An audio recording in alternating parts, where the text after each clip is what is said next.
And what is going on, guys? It is the Amped Up Podcast, Monday, August 28th, 2023. We are coming at you with a lot to go over, including AEW All In, BC's thoughts on the event in its entirety, and thinking back on the event, looking at the notes that I do have. It might be more of a review and less of just my thoughts, but we'll go over it, guys. That's coming up in today's podcast. We're also going to talk Cody Rhodes' plans for PayBack. Wait till you hear what they're doing with Cody Rhodes at PayBack. We have the go-home show to PayBack tonight from Monday Night Raw. We have the full preview, or at least all the scenarios that we believe are going to play out tonight for PayBack. Also, a big partnership with WWE, or four, I should say. And this is actually monumental. The beginnings of a big partnership for WWE. So they're starting off their Endeavor relationship in a monumental way. We're also going to talk John Cena. His match for India is confirmed. Is it what you thought it would be? And why are they doing it? We discuss John Cena's match coming up as well. All of this and a lot more. It's all on today's Amped Up Podcast, Monday, August 28th, 2023. Just a few things left to do before we get this thing rocking. First and foremost, smash those ups. Let BC know you're fully amplified. Secondly, grab your coffee. Thirdly, lock in those earbuds. And lastly, let's get amplified.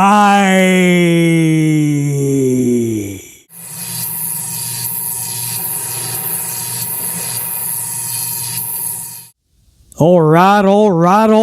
Let's start with WWE. We'll knock these out of the way real quick, and then we'll get over to AEW and the biggest headline in all of the wrestling world today. And unfortunately, it has nothing to do with All In, the event itself. It has to do with more backstage drama. It's like Groundhog Day at this point. I can't fathom that this keeps happening and keeps overshadowing some of the biggest moments and events in AEW.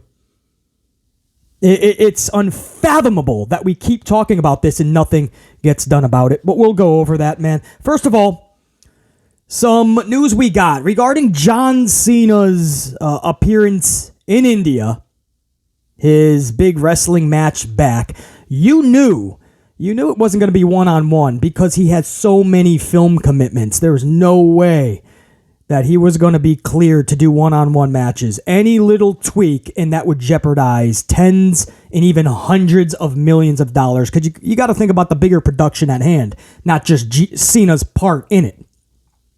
So you gotta believe from the jump it was going to be a tag team match. Sure enough, Seth Rollins is going to be the tag partner for John Cena, and they're going to take on Imperium. That is the matchup currently planned for India, so we do have that scoop. John Cena tagging with Sethington Rollins to take on Imperium.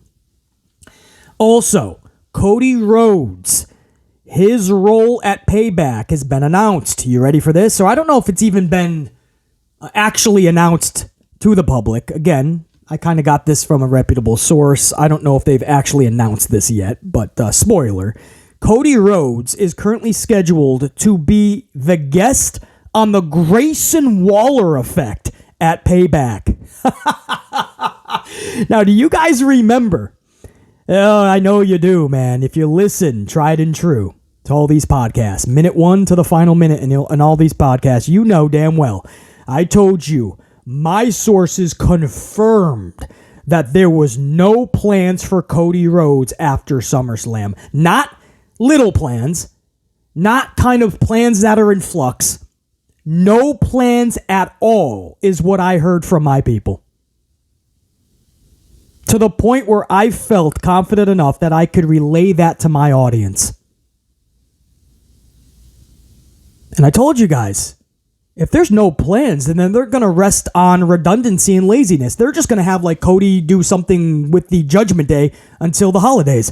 And sure enough, what have they been doing every Monday night? The problem with that is it's regurgitated, right? He already beat everybody in Judgment Day. Recently, too. Everybody. Dominic, Damian, Finn Balor. Some of them multiple times. Already beat them all. And now all of a sudden you want to create a story with it going into the holidays. And what happened this past Monday, right? Cody Rhodes is there with Sammy and Kevin Owens in a 6-man tag with Judgment Day. And what happened, guys? The ratings absolutely tanked to the lowest since January. They're already in the 1.5s. And the regular season of Monday Night Football has not even started yet. That's how many people did not care about Cody Rhodes with anything to do with the Judgment Day. So what do they do now? Payback. Nothing for Cody Rhodes. No match, no nothing. They're throwing him into the Grayson Waller effect. Now, do you start something with Grayson Waller? Because now you are once again muddying the waters with the brand split. Grayson Waller is a SmackDown guy. Cody Rhodes is a Raw guy. You already have LA Knight, SmackDown guy, feuding with The Miz, a Raw guy. Are you really going to have a second feud doing the same thing? At what point do you no longer hold the brand split as something of value, something of prestige, something that is meaningful, something legit, and something we should actually look at and take serious? At what point do you just take it down off the shelf and put it away? The brand split is done. It's done. It's been done. It was done the moment the draft hit the airwaves.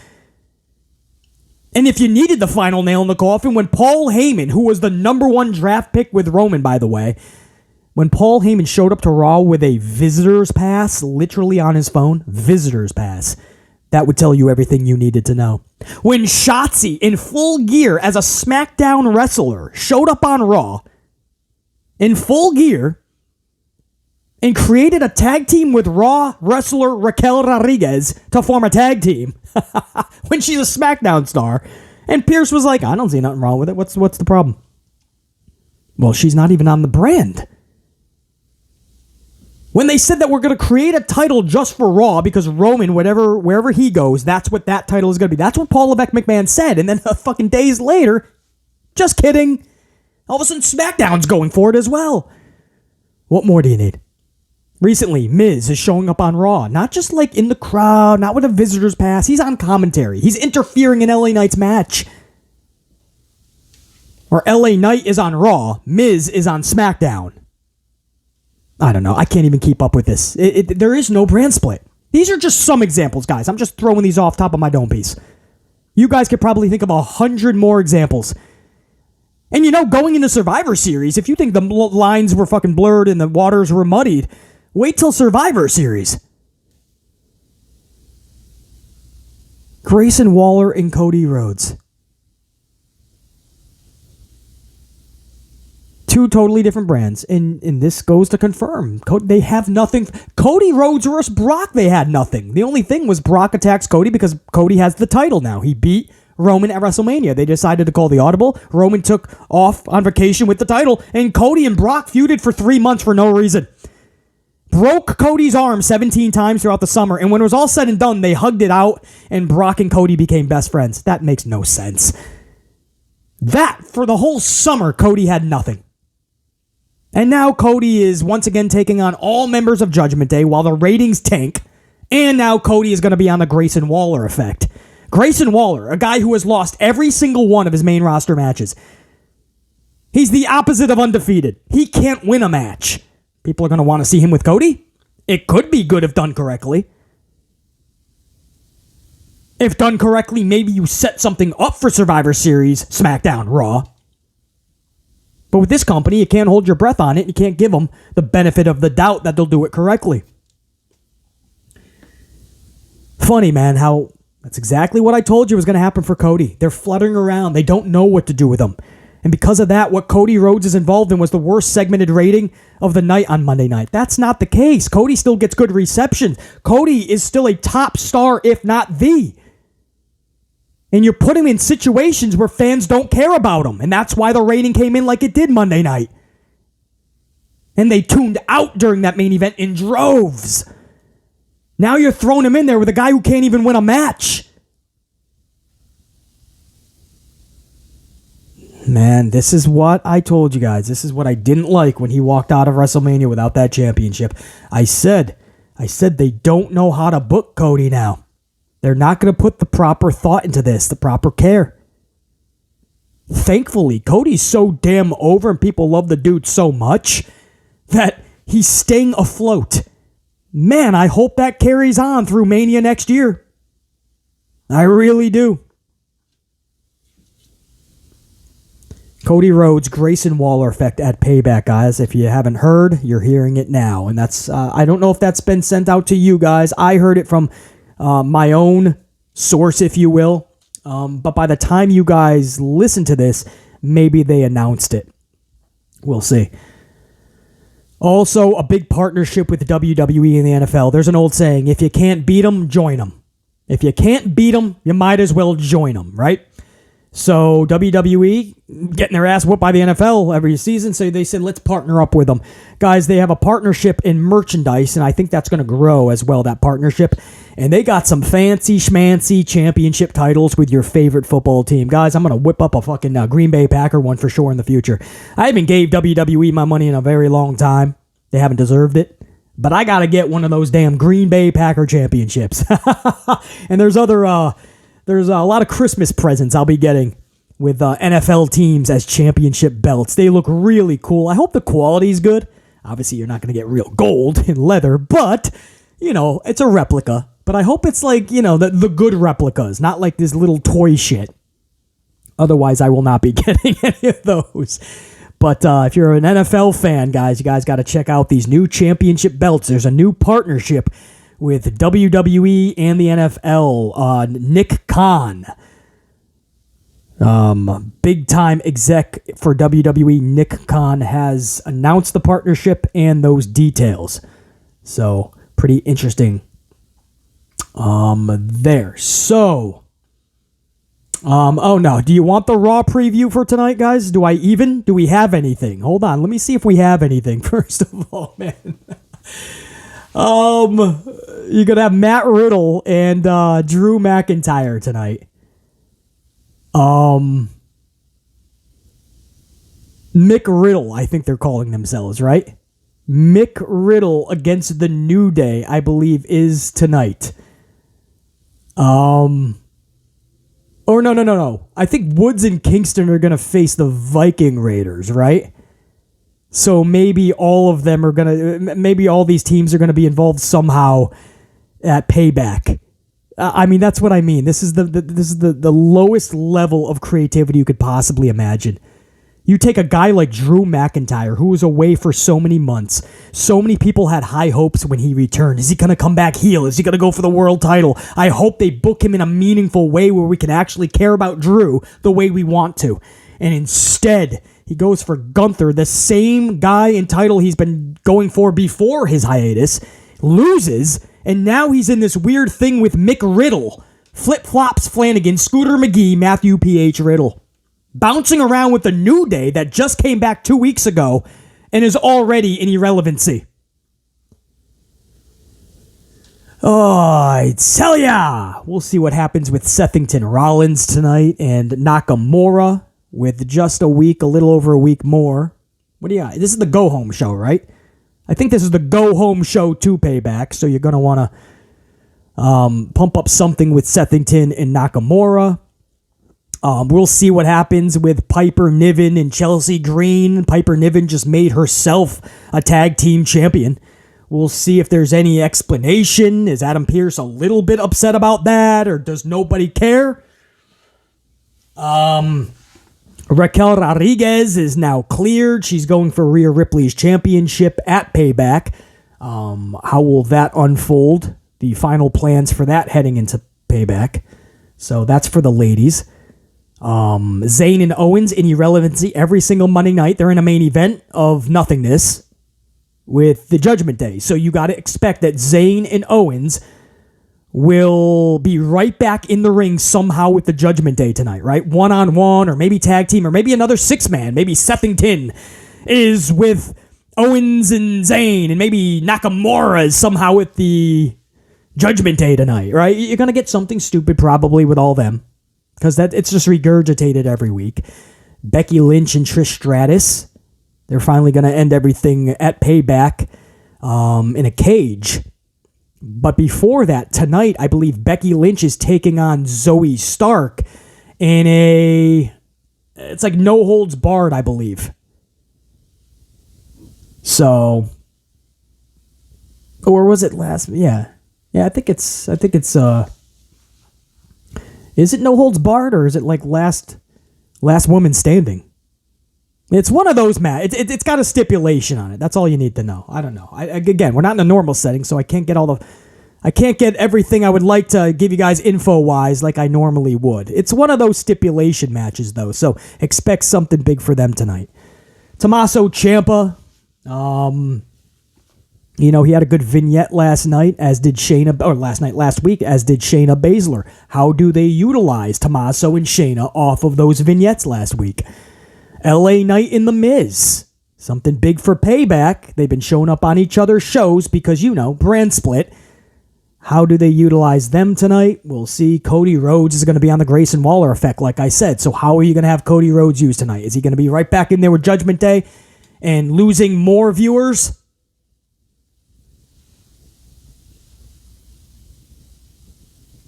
Just some of the things, guys. Just some of the situations to look out for tonight's Monday Night Raw. So, there's a lot of things that we should be caring about. I hope that when Raw goes off the air tonight, we do care about these things. Time will tell. We will see. So that's that business. What else do we need to attend to? Should we just go into All In? Because this could take a minute. I know this wasn't supposed to be a full review of All In. It was just supposed to be my thoughts on it. But looking at the notes that I do have from last night's event, yesterday's event, and just thinking back on it and what I would like to say about the event, this could turn into an actual review more than just thoughts. So just grab your coffees, like I said. Make sure that your earbuds are locked in, and let's talk about All In, man. And again, we have to talk about the dramatics, guys. The backstage shit, because unfortunately that's the biggest headline. Once again, that's the biggest headline. Just like All Out and Double or Nothing, those events being overshadowed, this was the same thing. Let me get a big swig of coffee, and we have a lot to talk about over on the AEW side of things. Big swig, and we're gonna rock this out. AEW All In. Now, the 0-hour kickoff pre-show was stacked with headlines. First, MJF and Adam Cole win ROH Tag Gold over Aussie Open. This obviously adds a huge extra layer to their main event later in the night. Then we see Sasha Banks, Mercedes Moné in the crowd. This obviously gets the pro wrestling world buzzing. Is Moné AEW bound? Now, Tony Khan commented after the event. He said she is not cleared yet. Just want to make that clear, that she is not cleared. But it was his decision to have her there. He thought it would be a good idea to have her there in attendance watching some matches. Why? If she's not going to do business there in the future, right? Makes sense to want to have her there. Makes sense that she was going to probably, most likely anyway, be there had she not been injured, right? You can kind of connect the dots now and see that was the plan, to have her there in attendance, and to have her on camera tells you that Tony Khan and Mercedes Moné, Sasha Banks, they talked about this beforehand. That means they're already in talks. Don't be shocked if you see Sasha Banks, Mercedes Moné in AEW once she is cleared. That was a huge sight to see during that kickoff 0-hour pre-show. And then Hook taps out Jack Perry and becomes new FTW champion. So new FTW champion. You have a new set of ROH tag champions. One of those two individuals is your current AEW world champion, and that person is going to take on the other champion in the main event later in the night. So a lot went on. You got Sasha Banks, Mercedes Moné watching live.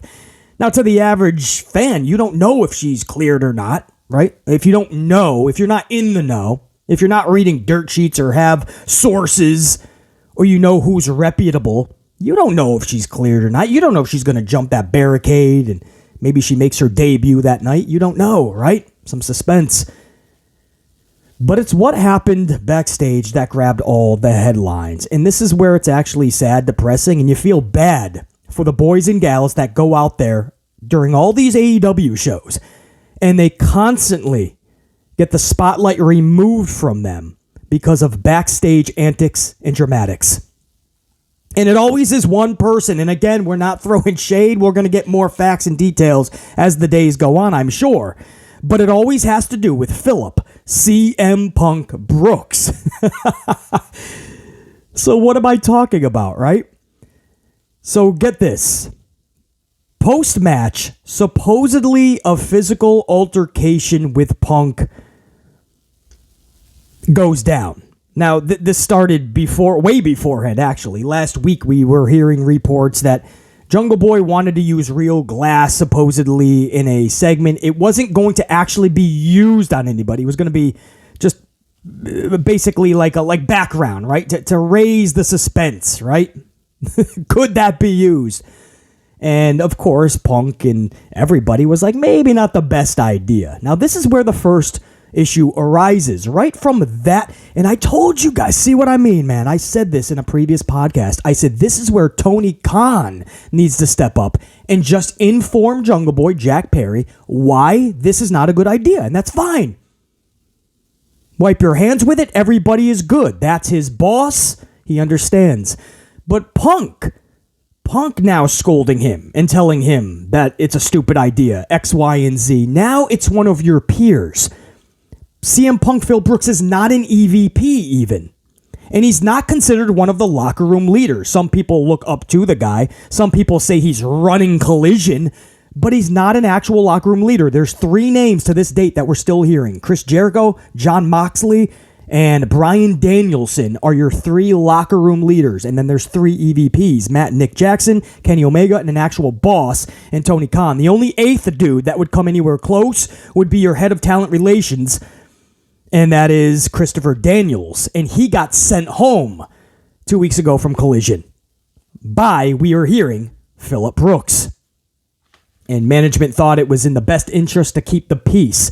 When your own head of talent relations, when Christopher Daniels cannot even be at his own show, when he is one of the soldiers of Tony Khan, that's when you know the inmates are running the asylum. And again, this isn't just pinning everything on Brooks. This is saying that everything is revolving around Brooks. Everything, the common denominator is Philip Brooks. So this all stemmed from that argument.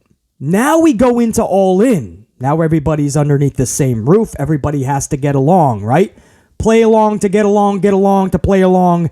One of those situations. Well, they were not showing up to play. They were not going to get along, and there was an altercation before Jack Perry's match, evidently, or an argument.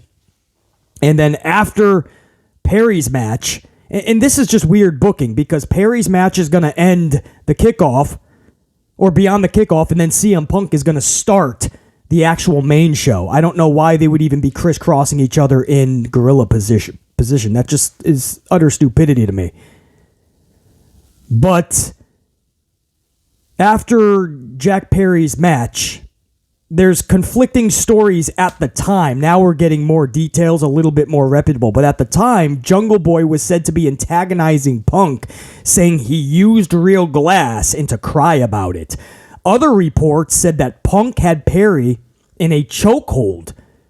Either way, while the show is starting and Punk is about to start his match, once again the headlines were entirely on all of the drama backstage. Now we're hearing, and this is the latest, this might be Alvarez. He says he, meaning Philip Brooks, CM Punk, goes to the backstage area. This is after his match on the main show, which we're going to go over in a minute. He goes to the backstage area and is immediately met by security. Security then escorts Punk back to his dressing room. Perry, at this point, is told to leave the stadium. He's removed completely from Wembley Stadium. CM Punk is told to stay in his dressing room with the security until further notice. Eventually, Punk was then removed. So there you go. Maybe somebody finally made a big boy decision. Punk was removed from the stadium not long after. Tony Khan did acknowledge this post-event. He said, yes, an altercation did happen, and that's all I can comment on. Again, the newest deets we have that are a little bit more reputable is that they did have an altercation. It was physical. There was a shoving match at first, and then Punk had either punched or pie-faced Jack Perry, pushed him right in the face, and then somehow it ended up in a Punk chokehold over Perry. So everything he learned training for his UFC fights, he's going for little Jack Perry. But listen, we try to laugh a little bit because this is so obnoxious. You want to believe it's a work. You want to believe that this can't be true. But guys, it is. And it's not a work because it just makes the company look so bad. And unfortunately, it takes the headlines off of All In. And this is right before the event even started. Before the event even started, do you guys know the biggest headline coming out of last night? And we're going to go over the whole event. We're going to go over the whole event. And I'm telling you guys right now, you can look it up yourself. The biggest headlines coming out of last night is a backstage altercation with Punk and Jack Perry. Now, if you want to say, I gotta believe it's a storyline, BC. Jack Perry was who was supposed to come out of last night as the biggest, with the biggest spotlight, overshadowing Adam Cole and MJF, a Darby Allin or a Cassidy, a Stadium Stampede match, or a Women's Championship title match. Jack Perry in a shoving contest with Punk was supposed to be the big headline? No, come on. This is a locker room in disarray, and this is something that cannot happen last night. It cannot happen. We're backstage dramatics right before your biggest show in your company since your company's inception. It is unfathomable that this keeps happening. Every time there's a big moment in AEW and they're about to gain traction, the backstage dramatics makes this company look Little League, Bush League, Amateur Hour. Little League. And it happened again last night. And it's not even about pinning anything on Punk. Relax. This isn't about blaming anybody. The common denominator is always somehow Philip CM Punk Brooks, and that needs to be fixed. But the first problem, the biggest issue, is that somebody needs to lead this company. An EVP is only going to go so far. A locker room leader is only going to go so far. And your head of talent relations, if he's getting booted by the actual inmates running the asylum, like Punk booting him, management saying to keep the peace, you, a suit and tie in the company, should not be here because one of our talents isn't happy. That's the problem. Where is Tony Khan when that company needs him the most? That was the pre-show, guys. That was 0 Hour. And all of the reports since and all of the reports the next day, all are now talking about this backstage, these backstage dramatics. So that's the latest I have for you. The pre-show into the main show, first match, Punk Samoa Joe, man, there was nothing but chaos backstage in what we call gorilla position. Shoving, chokeholds, both eventually escorted out of the stadium. Perry first, Punk told to go to his dressing room, and then he was removed. You gotta believe that in all of these reports lies the truth, and it's somewhere in the middle. So that is a big happening. Trust me, I just want to go over the All In matches, right? Discuss how the event was. We don't want to discuss more dramatics when we are talking about All In. That was the furthest thing I thought I would be talking about when going over this event with you guys. The furthest thing. And here we are once again talking. Punk said it a long time ago, man. I'm trying to run a business here at the Brawl Out Media Scrum. Maybe it is all part of his plan. Maybe he's using AEW to be his own vehicle to get all the headlines and make sure he is a megastar. Controversy creates cash, and when he leaves, man, he's going to be worth even more. The company, not so much. I saw this in WCW. When the money ran out and the ratings went dry and WCW was in the shitter, Hulk Hogan bailed. Hulk Hogan tried to bail so fast with the legalities to get out of his contract. It wasn't just a beef with what was his name? Vince Russo. No, this was him seeing the writing on the wall and saying, I'm out of here, man. And he cashed out, by the way. If you knew the details on how Hogan left, he cashed out. I think Bischoff famously said it was in the 7 figures. Hulk Hogan knew what he was doing, man. He used WCW for all it was worth without its best interest at heart. It was all about just Hogan. And he took off, and he took all the money with him. I'm not saying it's the same exact situation, but damn, man, every single AEW event, somehow CM Punk is taking the headlines, and it has nothing to do with the show itself. It's not about blame anymore, by the way, right? Basically, it's not just Punk's fault. First of all, the Elite started it. It's not about that, guys. It's about the common denominator is always Punk. That needs to be solved.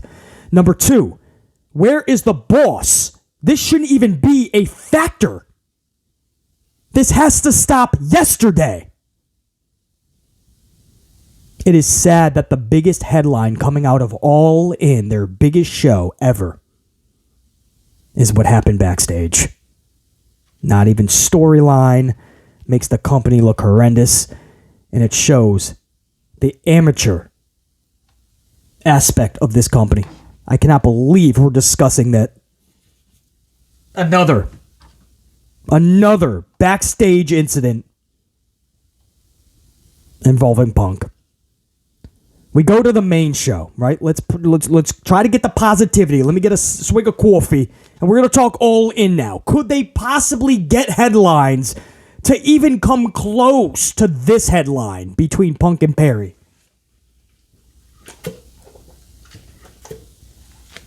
We start with CM Punk. Again, this is the main show. CM Punk, Samoa Joe.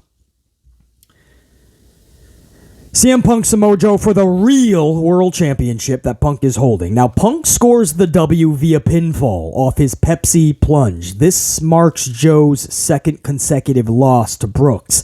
But there was no other way out of this pickle that they found themselves in. Yes, Joe has to be booked strong, and he needs W's as a champion in ROH.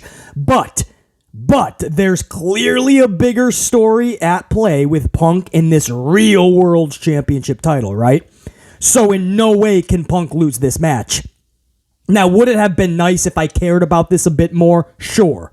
Would it have been nice if the match was better than it was? Of course. But it wasn't a mess. The crowd was jacked, and the right call all in all. It was a foundation to catapult the rest of the night off of. So that's the positive in this. But again, the headlines at that point were already circulating, and it was about the backstage drama. That's the sad part here.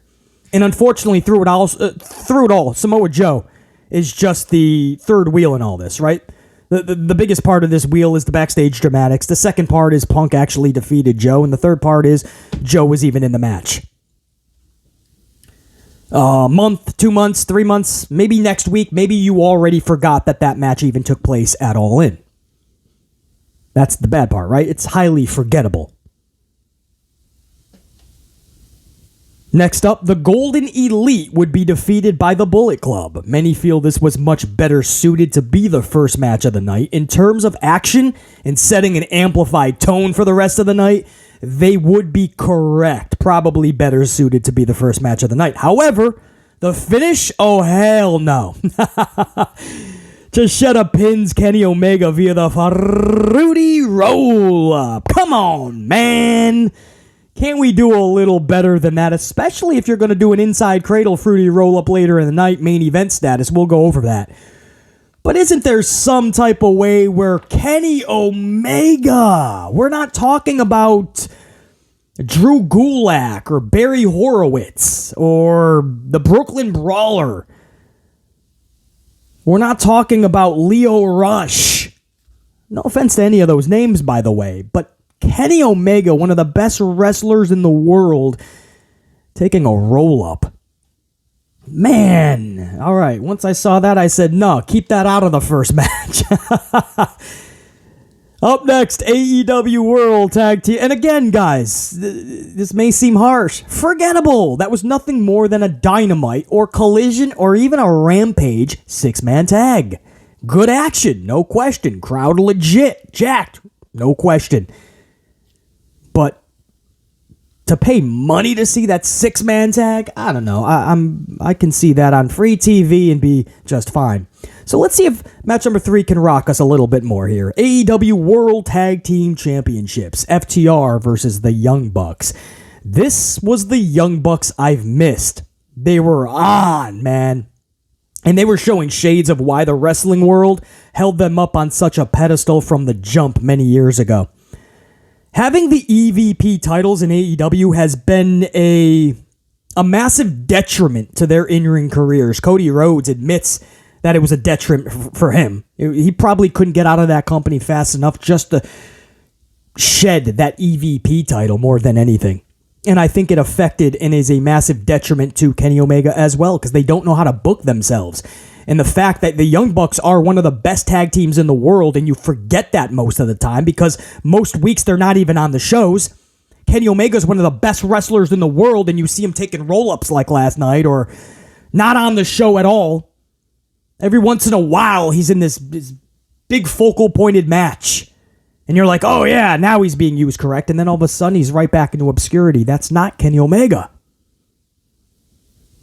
Having the EVP titles, I truly believe, has been a massive detriment to the Elite and their in-ring careers. But in this match, Matt and Nick Jackson were just having fun again, man. And while I am not a fan of the Bucks losing any tag team match, unless it serves the most monumental of purposes, putting over FTR here would absolutely cement FTR as one of the greatest tag teams in wrestling history. And while many already have that in such a category, FTR, they're already in that category to many people, to many fans. And totally understandable, by the way. Incredible matches like FTR versus the Briscoes, FTR versus DIY, even FTR versus the Bucks in the past. A couple of times. But you need these type of wins against a team like the Bucks on a stage like All In, with the world watching and the gold on the line. The Bucks did the deed here, and they put over FTR to the highest of measurements. A shatter machine to Nick Jackson, and FTR defeats the Young Bucks via pinfall and retains their tag team titles. Again, while so many already had FTR as one of the greatest tag teams, this is one of those matches, way in the future, whichever Hall of Fame they get inducted into, when it's all said and done and they play the video packages, this is the matchup, one of hopefully many that we're going to go back to. You need these type of matches with that type of crowd, those visuals against a team like the Bucks. So this was big, man. I'm not a fan of the Bucks losing this, but if there was ever a time to put a team over and cement them, this was it. So up to this point, match of the night for BC was obviously this tag team championship match. It checked off every box for me. The other two matches before, forgettable or just TV matches. This, you'd actually pay money to see this on a card. Not the main event, but you would pay money if you knew that this was on the card and this is what you were going to be getting. Swig of coffee. We'll go into, I believe this was match 4. This was the Stadium Stampede match. BCC, Santana and Ortiz versus Best Friends, Orange Juice, Cassidy, Eddie Kingston, and Penta. What can I possibly say here? What do you say, man? There's no way to review this or give proper thoughts on it. It's obviously a mess. It's a circus, right? That's not saying it's bad, by the way. But it's a circus, man. There's so much going on. You're trying to keep track of everybody. Wild and absurd would not even do it justice here. Entertaining? No doubt. That's why BC loves these Stadium Stampede matches. They're absolutely absurd, but they're entertaining to the highest of levels, man. Mox has skewers planted in his dome piece from Penta. And by the way, Mox, I believe, introduced the skewers, and I'm used against them. That's usually how it happens in wrestling, right? When you're planning this backstage, you're usually thinking about what can I take? What do I want to take, right? So you tell your opponent, listen, I need you to use this on me, right? So Mox is obviously like, I want to bring skewers in. I'm going to take some skewers planted to the dome piece. Hey, I need you to do this. Penta's like, you got it. So Mox has skewers. Cassidy is being jabbed by a fork from Mox. Cassidy's being jabbed by a fork. So you got all the kitchen utensils, right? Catering is probably looking for all their utensils at this point. Where are the skewers? Where's the forks? Who took the damn spatula? Kingston! Speaking of Kingston and Claudio are brawling through every square foot of the stadium. They're up in the higher deck sections. Beretta is entangled in barbed wire bedding. Cassidy has his fist wrapped in tape, in broken glass on the tape. Mox would end up on the broken glass, but it was Claudio that would take a massive orange punch from Cassidy and that glassed taped fist. And that would actually score Cassidy the W. This was just wild, man.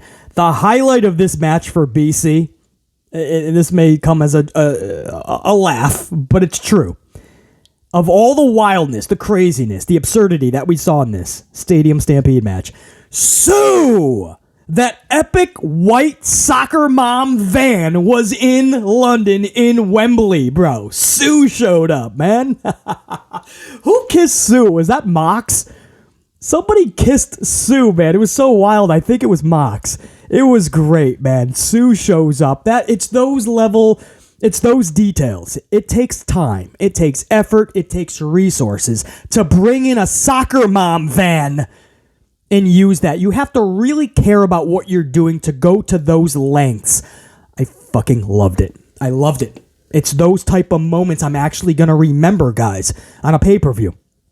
I know that sounds wild. BC, it's a wrestling show, man. Okay, Stadium Stampede. How much wrestling was in that, man? There was wildness. It was chaotic. It was crazy. Pro wrestling is more than just the moves and the flips and the dives. It is Stadium Stampede. It is the sideshow sometimes, right? If done correctly, it's a good thing. It's the soccer mom vans. It's the beer trucks. It's the Zambonis. It's cement trucks. It's monster trucks. That's pro wrestling, man. Those are the moments when you look back at All In, right? And you do a video package and you got Sue's soccer mom van riding up. Come on, man. That was great. I love it. Just the fact that they added that in there. They didn't have to do that. That takes resources, man. Doesn't seem like it may take a lot, but it actually does. It takes thought, takes resources. Loved it. I know that's a little detail, but it was massive for BC, man. It absolutely popped BC. Now, moving on. I forgot where we're at now. What is this? Match 5, maybe? AEW Women's World Championship. This was a 4-way. Sheeta versus Storm versus Saraya versus Britt Baker. Going into this, Sheeta is your champion. Now, not surprisingly, this was the match most fans panned for the night. Absolutely wrong decision to have your one female match on the card be a 4-person schmaz match. Nobody wins in this scenario. I tell you guys that all the time. These ladies did their best, especially with the time they were allotted. The obvious here is that Saraya is winning the gold because it's Wembley, right? However, there were times I thought Baker could walk away with it. Even though recently Baker said in an interview she wants nothing to do with the title because it brings too much drama backstage. But there were times, man, especially the finish of this match where Baker has Sheeta about to tap out, but Saraya spray paints Toni Storm and scores the pin before Sheeta can tap out. Saraya becomes new women's champion. Again, this was panned. Yes, times of sloppiness, and it was just, when you're crunched for time as well, it just goes off the rails a little bit more. But all things considered, they held it down. But there was no way, when you're one female match out of the entire night, is a multi-person schmaz, there's no way, A, it's going to be memorable, and B, it's most likely not going to be talked about in the best of ways. So it's sad that we saw that coming from a mile away, and there was just not much they were going to do to make it memorable. But the one memory you can take, Saraya hoisting up that championship, 80,000 plus, at Wembley. Good moment for her. She says afterwards, looks like I'm going to have to do a lot more singles matches, as a little bit of a joke. But no, you will have to, yes. Or maybe not. The way Tony Khan books the women, you know, you don't get that many ops. At least not one-on-one. Anyway, coffin match. Sting, Darby Allin versus Swerve Strickland and Christian. Luchasaurus would hit the ring during this match, put the attack on Sting and Allin. Nick Wayne would intervene, however, and he struck the dinosaur with a skateboard. And that didn't work out too well for Nick Wayne, because Wayne would promptly be cascaded onto said skateboard. Swerve would miss a wicked 450. Sting capitalizes by hitting a scorpion death drop to Swerve on the coffin. Darby follows that up with a coffin drop, and that would seal the deal, literally and figuratively seal the deal for Sting and Darby's victory. I believe that means Sting is still undefeated in AEW. I will try to recheck that. I said that in one of the last podcasts, but I think he's still undefeated. Coffin match. It's always good if a dude who has the coffin drop as a finisher wins a coffin match. So this was the right decision. Swerve Strickland gets a big stage like that, biggest in his AEW career thus far. And for Christian, I think he's doing a really good work. So no loss for him here other than the match. Nothing else to say on this, man. It was a lot of there was a lot of multi-person schmaz matches, so it was really good to get this next one-on-one match. Will Ospreay versus Chris Jericho. Now, we all knew Jericho at this juncture in his career cannot hang move for move at an Ospreay pace, I'll say, in this match. We all know that Jericho can't do that. We love Jericho, but clearly he's lost a step or two, or six. But I said from the jump, from many podcasts, I said this could still be really good. You put the emphasis on the story and the psychology. You sell masterfully, and you have the audience anticipating, not just reacting. And if you do all these things, this was going to be a good match. And these are two professionals personified. So there's no doubt that this can be really good. And sure enough, they rocked it. It took not one, but two Stormbreakers, but Ospreay would pin Jericho clean. What a moment. And I think this is the right decision for sure, because I truly do believe Ospreay is AEW bound in the future. A few months, he has, obviously, NJPW dates to fulfill. And on top of that, I got word Impact Wrestling. He still has dates for Impact Wrestling to take care of, guys. So there's a lot more he has to do outside of AEW, but I do believe in the near future, AEW and Ospreay, what a relationship that's going to be, man. And to start him off on the right foot, man, a win over Jericho and an event like that in front of a crowd like that. Wow, Jericho did the deed, and I thought it was a great thing. But I really enjoyed this, and I knew it could be really good. Don't try to match Ospreay move for move. That was the biggest thing I told you guys. Don't try to do that. You're going to lose. Jericho went back 2, 3, 6 steps. Ospreay's screwing around on the top of his game still right now. So don't do that. Do what made Jericho so good in the first place. The psychology and then the mannerisms, and tell the story. You know, through that, Ospreay's going to shine in so many different facets. I told you guys, everybody just thinks of Ospreay as this freaking Spot Fest guy. No, what did you see on Dynamite last week? He rocked that microphone. BC, I didn't even notice the remote control was down. I didn't get to see all the Dynamite, but when I tuned into that, man, that remote was down. Because Ospreay had me believe in his words. He was like, I got kids to put through college. To you, this is just a vanity project. Just another big event to take care of another mid-individual. No, for me, this is my entire career. It's everything. You're not taking it serious. To me, this is everything. Couldn't be more serious. Everything that Ospreay was saying, I said, you know what? Microphone in the ring. This dude's checking off every box, bro. Believability, mannerisms, expressions. Anyway, I could probably go another 20 minutes. Can you tell I was really happy with this? I know to a lot of people, it's like, it wasn't that. I mean, I wouldn't put this as one of the most memorable matches, BC, and that's fine. But critiquing pro wrestling like I do, I just saw so much good from this one-on-one, so I do want to just take an extra minute and say props to Jericho and Ospreay. Next was an AEW Trios Championship match. House of Black versus The Acclaimed with Billy Gunn. This would end up no holds barred. Now, guys, I cannot be any more honest with you than I am right now, man. Between the Stadium Stampede match, the Coffin match, the 6-man tag earlier, the 4-way earlier, and now this 6-man no holds barred match, a bit of fatigue was setting in. Too many multi-person schmazes. It's a lot to try to... It's like ping pong balls. I'm trying to keep up. I'm trying to care. In those 5 matches alone, guys, all of the multi-person schmazes, Stadium Stampede, 6-man tag, 2 now, including this one, a 4-person, the Coffin match, in all of that, guys, do you realize that in those 5 matches, 30 wrestlers were in action combined. 30 wrestlers! And that's not including all of the outside interference and those not sanctioned in the matches. Like, Luchasaurus, things like that. Not even counting that. 30 wrestlers in all the schmaz matches combined.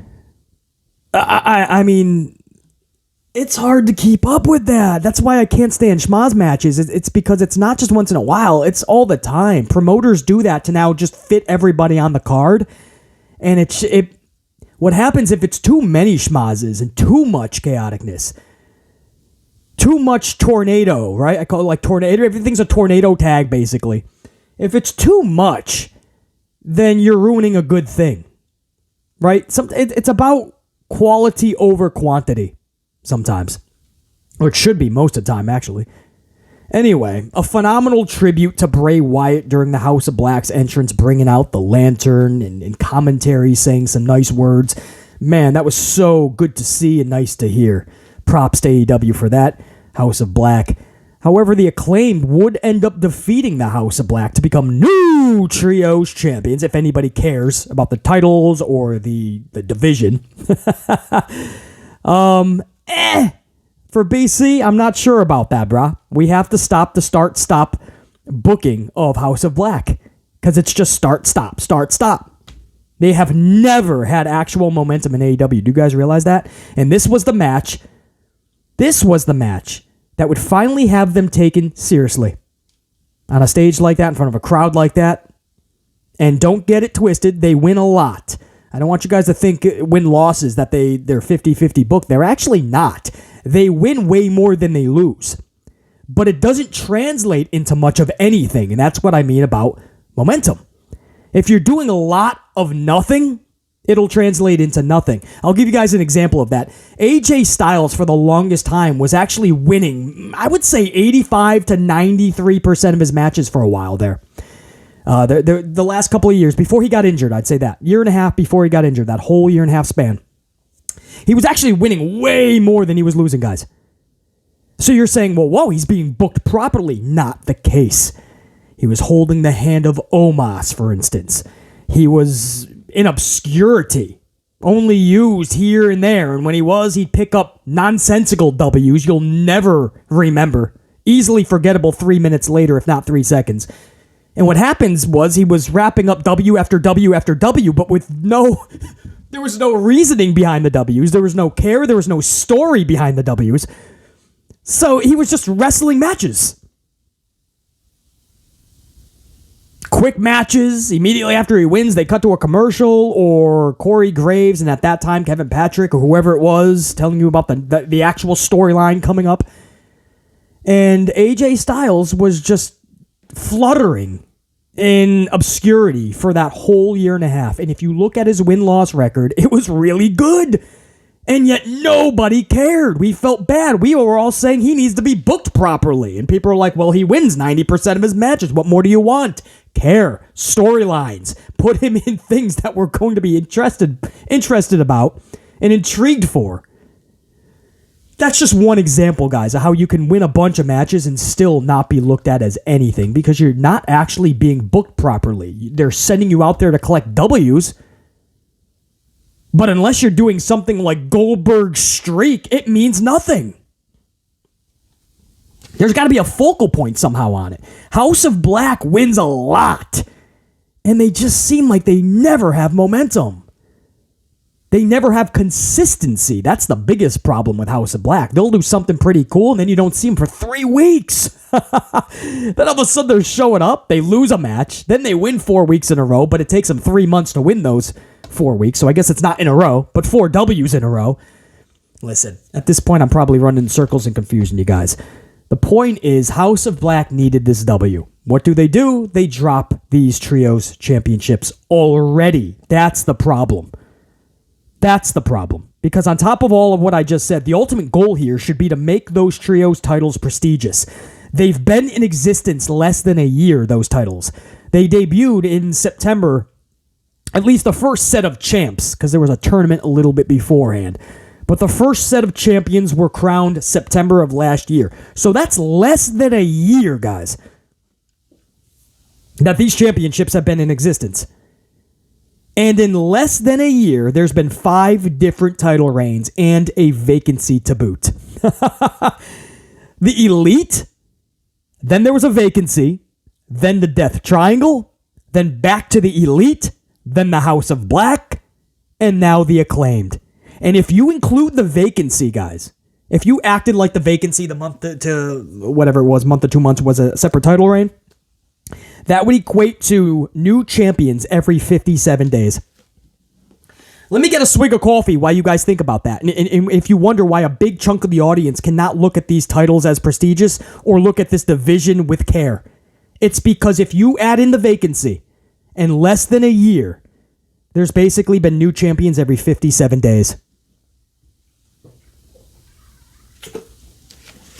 So I'll leave it at that. And that's what I mean about, listen, I understand the Acclaimed is over with the crowd still, even though their momentum was halted. There was a moment where they were on top of the wrestling world, it seemed. And then they got cooled off big time. Tony Khan does that a lot with people like Wardlow, Darby 3 times, Orange Cassidy a couple of times. Now it looks like Orange is getting a little bit more momentum. That's good to see. But Tony does this a lot. And the Acclaimed, man, when they looked like they were white lightning hot. I can spit more coffee, BC. White lightning hot. They got cooled off. So I understand, it's good to see BC, the Acclaimed. I don't have a problem with this, BC. I hear you. I don't have a problem with them holding it. It's just at what cost, at what expense, The titles they're not being propelled to any prestige. House of Black, with all the W's that they collect, losing this match negates it. Absolutely, they need these type of W's. These are the W's that we're going to remember with House of Black, and they just can't get them. And you got to be careful. I saw this with Wyatt in WWE. Wyatt was booked masterfully. Everybody says Vince McMahon always booked Wyatt horribly. No, he didn't. Wyatt and McMahon were tight on everything Wyatt was doing because a lot of it came from Wyatt himself, and McMahon would approve it. The bad booking came from the actual matches that Wyatt needed to win, and Vince would say, no, we're going to go the other way. But don't worry, you're so over, you're going to be just fine. And he was, right? Wyatt would come up with something different, and we'd all be captivated again. But these mega losses are devastating. That's where Vince went wrong. But the booking of Wyatt in between, even Firefly Funhouse, look at the ratings. Look at merchandise sales, all the metrics. Bray Wyatt was phenomenal. The booking of Bray Wyatt was not the problem. You may not have liked it. Maybe you don't like Supernatural. I hear you. Different strokes, different folks. Eye of the beholder. Your prerogative. But the numbers tell you it was masterfully working. The booking of Bray Wyatt was masterful. But he needed to win some of those big matches. Sethington Rollins, Hell in a Cell. Goldberg, Saudi Arabia. WrestleMania, Randy Orton, and not losing by 1 RKO when the crowd was in, literally, the palm of Wyatt's hands at that point. He had the whole world in his hands. It's not exactly to that level, but House of Black needs to win these big matches. All right, we've spent about 87,000 minutes on that. I want you guys to realize how big that is, man. You can't keep swapping these titles equating to every 57 days. All right, I promise I'll move on now. It just bugged me. I'm like, no, don't switch the titles here, man. Keep them on the House of Black and book them properly.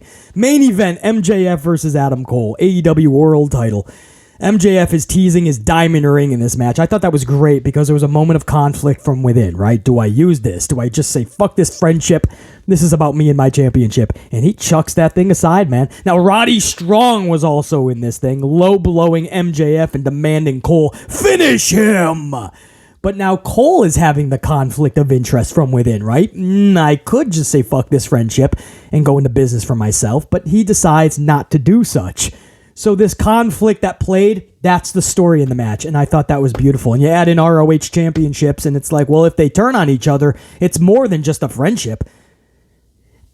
I like how this was done, big time throughout this entire match. And the match itself, obviously good too, but the story from within is what really propelled it to the next level. Now, Cole is saying that he doesn't want to win this way with Roddy Strong's help. He tosses the title aside, and this allows MJF to hit the awe-inspiring, ultra-devastating inside cradle fruit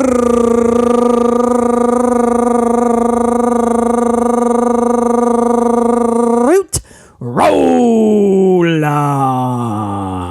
Obviously recreating British Bulldog and Bret Hart many years ago at SummerSlam, ending in that kind of cradle roll-up. And this is how they ended their match. But the problem is we've already seen it. You saw Kenny Omega getting rolled up earlier. So a couple of roll-ups on an event like this, no thanks.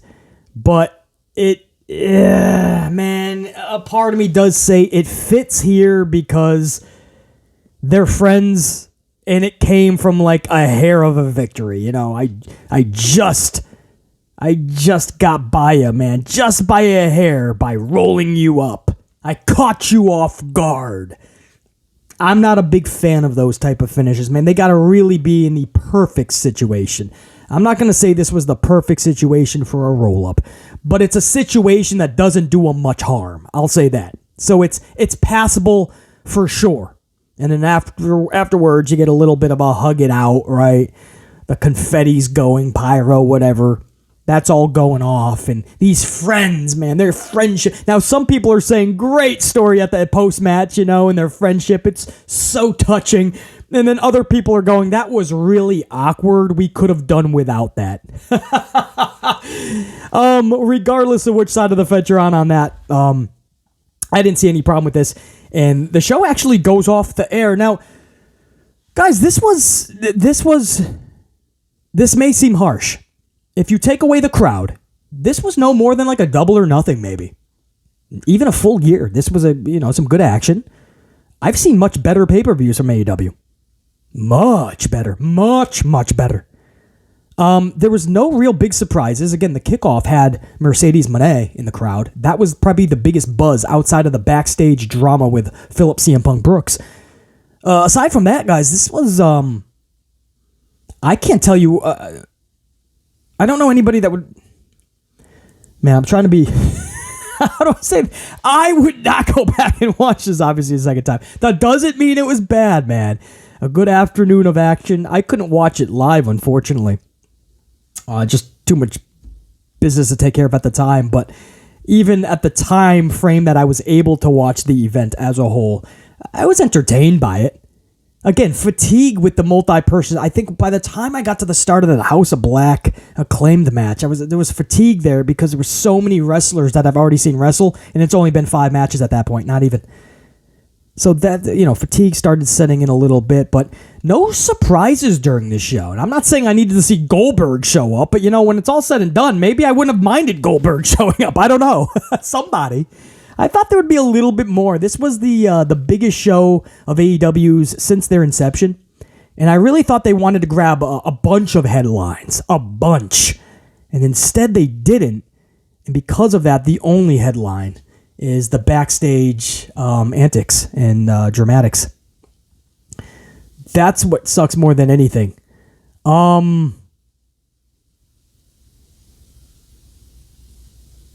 man, I don't know. It's one of those things where we'll find out more info on the Backstage thing, and we really do hope that the Bischoff is always saying something about this Punk shit too. Bischoff says, and I quote, about the whole Backstage drama with Philip CM Punk Brooks. Eric Bischoff says, and I quote, if it happens to be true, what in the name of fuck? What in the name of fuck? Who's running that company? Is Tony Khan this little dweeb that just is in love with CM Punk and is letting a talent dictate how Tony runs the business he's invested upwards of $100 million in? What? How does this even happen? This guy is... If any of this is true, I blame it all on Tony Khan. He's a bitch. Eric Bischoff is going in. He's a bitch. He's letting CM Punk run roughshod over everybody in the company. I don't see AEW having any kind of real future if indeed this is true. Damn, Bischoff, man. I don't think you're going to see Bischoff in an AEW event anytime soon. Listen, guys, he's right, though. Something has to be done. And this is not even...